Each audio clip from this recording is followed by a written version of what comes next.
जमीन घोटाला मामले में पूर्व मुख्यमंत्री हेमंत सोरेन के खिलाफ ईडी के पास कोई सबूत नहीं है। उनके खिलाफ मनी लॉन्ड्रिंग का कोई मामला नहीं बनता है। बड़गाई अंचल के जिस 8.5 एकड़ जमीन की बात कही जा रही है, उसके ओरिजिनल डॉक्यूमेंट्स में हेमंत सोरेन के नाम का कोई जिक्र नहीं है। इस केस में ना तो कोई सबूत है और ना ही ईडी अब तक कोई सबूत इकट्ठे कर पाई है। ये बातें झारखंड हाईकोर्ट में हेमंत सोरेन का पक्ष रख रहे सुप्रीम कोर्ट के सीनियर एडवोकेट कपिल सिब्बल ने कही है। दरअसल जमीन घोटाला मामले में हेमंत सोरेन की ओर से झारखंड हाईकोर्ट में अपनी गिरफ्तारी और ईडी की कार्रवाई को चुनौती देते हुए उन्होंने क्रिमिनल रिट याचिका दायर की थी।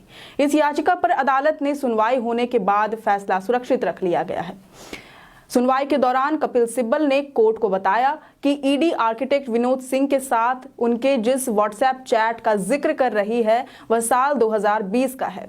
आर्किटेक्ट विनोद सिंह के साथ हेमंत सोरेन के व्हाट्सएप चैट में 8.5 एकड़ जमीन